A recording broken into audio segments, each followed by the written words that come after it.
देखिए, सबसे पहली बात, अगर आप इस तीनों कृषि विधेयक काले कानून को रीड करेंगे तो सबसे पहले जो देश की सरकार इसको लेकर कह रही है कि इससे जो मंडियां हैं, मंडियों की जो स्थिति है वो बेहतर होगी। असल में अगर आप तीनों काले कानून को अच्छी तरीके से रीड करें तो मंडियों का तो इसमें कहीं से कहीं तक कोई जिक्र ही नहीं है, ठीक है ना। तो पहली बात सरकार की यहाँ गलत हो जाती है। दूसरी बात, देश की सरकार ने नोटबंदी लाने से पहले ये देश नोटबंदी जीएसटी को पूर्ण रूप से भुगत चुका है।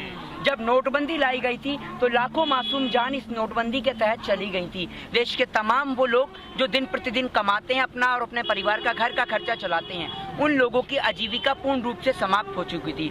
रातों रात जीएसटी लाई गई। आपसे एक प्रश्न करना चाहता हूँ, क्या जीएसटी लाने के बाद देश की जीडीपी में, देश की इकोनॉमी में कोई फायदा हुआ? आपको देश की इकोनॉमी आज बढ़ती हुई नजर आई? डेड हो चुकी है देश की इकोनॉमी। आज देश की वो हालत है कि भारत देश के अंदर तमाम कंपनियां बेची जा रही हैं। तमाम बड़ी बड़ी कंपनियां, चाहे वो बीएसएनएल हो, एमटीएनएल हो, एयर इंडिया हो, चाहे तमाम तरीके की कंपनियां हो, वो बेची जा रही हैं। और उसके बाद सिर्फ एक ही उद्योगपति के हाथ में, चाहे वो आप अंबानी कह लें चाहे अडानी कह लें, सिर्फ दो ही उद्योगपतियों के हाथ में पूरे देश की तकदीर थमाई जा रही है। यही सेम प्रोसेस देश के किसान के लिए लाया गया। देश के किसान को भी जो है वो बंधुआ मजदूर बनाने की कोशिश की गई। एक बात मुझे आप बताइए, देश के किसान से एक सौदा कर लिया जाएगा कि अगर आपकी जमीन आपको 50 रुपए में आप दे रहे हैं देश के किसान को, तो चाहे वो उस जमीन से 50 करोड़ पैदा करें, चाहे 50 लाख पैदा करें, चाहे 50 रुपए ही पैदा करें, लेकिन देश के किसान को मिलना 50 रुपए ही है। दूसरी बात, इस काले कानून से देश की सरकार ये भी नहीं पता लगा पाएगी कि आखिर किसने और कितनी जमाखोरी कर रखी है और कहाँ कर रखी है, क्योंकि गवर्नमेंट के पास कोई राइट नहीं रहेगा। तो आप देश के किसान को उसी के खेत में कैसे बंधुआ मजदूर बना सकते हैं? दूसरी बात, इस देश की कौन सी कमेटी को आप गठित करेंगे? देश की किसी भी संस्था पर देश के लोगों को विश्वास नहीं है। यहाँ तक कि देश के लोगों का विश्वास देश की न्यायपालिका से भी खत्म हो चुका है। उसका कारण ये है कि अगर देश के अंदर कोई बलात्कार करता है, आप ये देखिए, निर्भया के दोषियों ने निर्भया के साथ बलात्कार करा तो उसको फांसी की सजा हुई, लेकिन वो फांसी की सजा सुनाने में एक लंबा पीरियड लग गया, ठीक है, लेकिन फांसी की सजा हुई, बिल्कुल हुई, अच्छी बात है, बहुत अच्छी बात है, बलात्कारियों को फांसी की सजा होनी चाहिए। लेकिन वही बलात्कार करने वाले कुलदीप सिंह सेंगर भी थे, चिन्मयानंद भी थे, नित्यानंद भी थे, राम रहीम भी थे और आसाराम भी थे। तो देश की न्यायपालिका ने उन्हें फांसी की सजा क्यों नहीं दी? मतलब आपके कहने का मतलब है कि जुडिशरी के तहत, अकॉर्डिंग टू जुडिशरी, अगर बलात्कार करने वाला गरीब हो तो फांसी के तख्ते पर लटका दो, और वही बलात्कार करने वाला अगर राम रहीम, आसाराम, कुलदीप सिंह सेंगर जैसा एमएलए हो तो बैठाल के जेल की रोटी खिलाओ। मतलब एक ही सिस्टम के अंदर दो अलग अलग लोग कैसे हो सकते हैं? एक ही व्यक्ति के कैसे हो सकते हैं? आप मुझे ये बताइए ना। तो देश की जुडिशरी पे कैसे बिलीव होगा? दूसरी बात, जब देश के किसान दिल्ली, भारत देश की राजधानी दिल्ली के अंदर एंटर करते हैं तो उनको रोकने के लिए देश की सरकार कटीले तार लगवाती है, उनको रोकने के लिए कोबरा वायर्स का प्रयोग करती है, वाटर कैनन का प्रयोग करती है, आंसू गैस के गोलों का प्रयोग करती है। अकॉर्डिंग टू आर्टिकल 19, अगर आप रीड करें आर्टिकल 19 को, तो देश का संविधान आपको और मुझे आजादी देता है प्रोटेस्ट करने की शांतिपूर्ण तरीके से।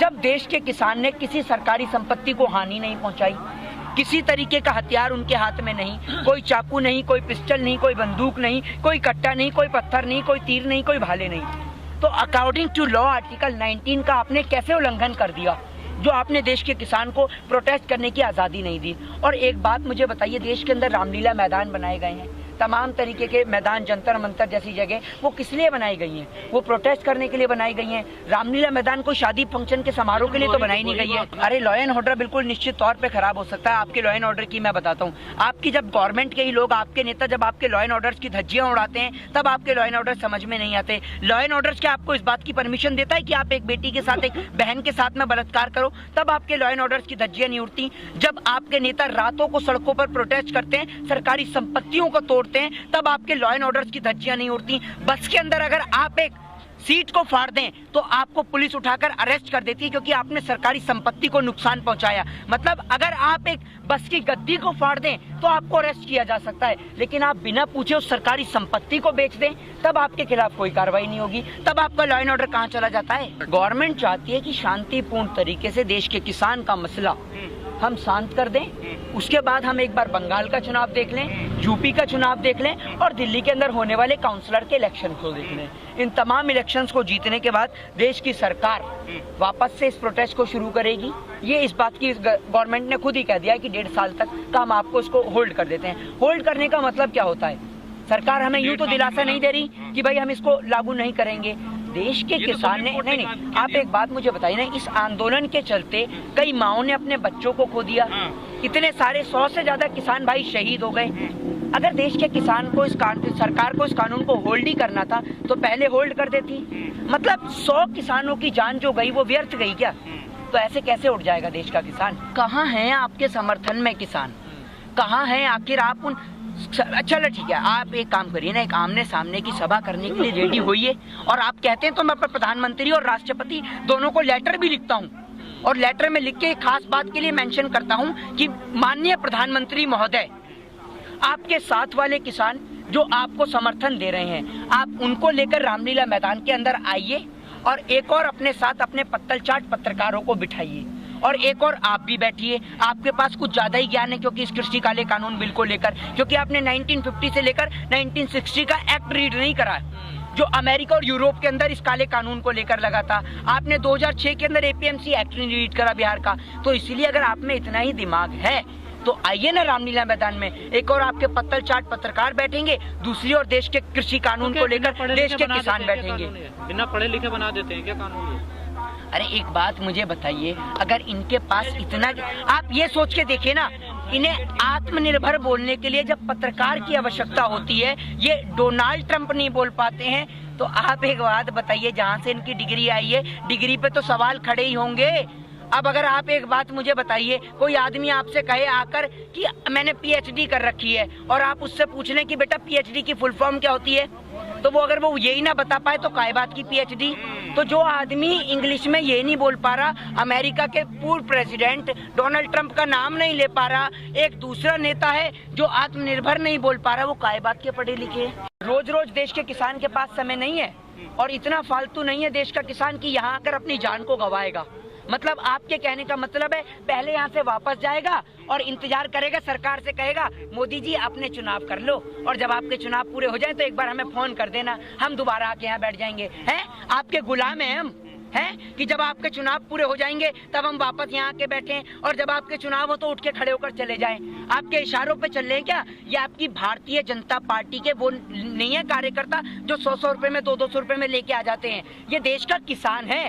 होल्ड की बात को त्यागिए और इस काले कानून को वापस लेने की बात करिए। हाँ, होल्ड पे नहीं कि आपके चुनाव के लिए आपको समय दे दिया जाए। और प्रधानमंत्री महोदय तो कहते हैं कि मैं गधे से प्रेरणा लेता हूँ। अब जो आदमी गधे से प्रेरणा ले रहा है देश की क्या हालत करेगा, सोच लो आप। समझ रहे हैं ना? तो पूरे देश को। और दूसरी बात, अभी आपने देखा भी होगा, जब देश के लोगों को गरम मसाले में गधे की लीद मिलाकर खिलाई जाएगी तो लोगों के दिमाग में गधे जैसा दिमाग ही भरेगा और कुछ तो भरेगा नहीं। एक बात मुझे बताइए, इस देश के अंदर क्लब खुल गए, मॉल खुल गए, पब खुल गए, बार खुल गए, तमाम शोरूम खुल गए, स्कूल क्यों नहीं खुल रहे भैया? मतलब स्कूल के अंदर ही सारा कोरोना है, ना मेंबर ऑफ पार्लियामेंट में कोरोना है, ना भाजपा कार्यालय में कोरोना है, ना बंगाल चुनाव में कोरोना, ना बिहार चुनाव में कोरोना। सारा कोरोना स्कूल के अंदर बैठा है और जैसे ही स्कूल का ताला खुलेगा कोरोना उड़ के बाहर आ जाएगा, है ना? इसलिए स्कूल नहीं खुले क्योंकि अगर पढ़ेगा इंडिया तो भाजपा से सवाल पूछेगा इंडिया और इनके तो सारे ही नेता अनपढ़ गवार है, तो उन सवालों का जवाब कहाँ से देंगे? अगर देश की जनता पढ़ लिख जाएगी तो उसके दिमाग में ये नहीं आ जाएगा कि भैया अगर हमारे देश की सरकारी संपत्ति बिक रही है तो आखिर क्यों बिक रही है, उनका कारण क्या है? अरे भैया, ना हम कोई युद्ध लड़ रहे, ना हम कोई जंग लड़ रहे और फिर भी हमारे देश की संपत्तियां बिक रही हैं। तो ऐसा क्या हो रहा है देश के अंदर जो संपत्तियां बेची जा रही हैं? इस बात का भी तो जवाब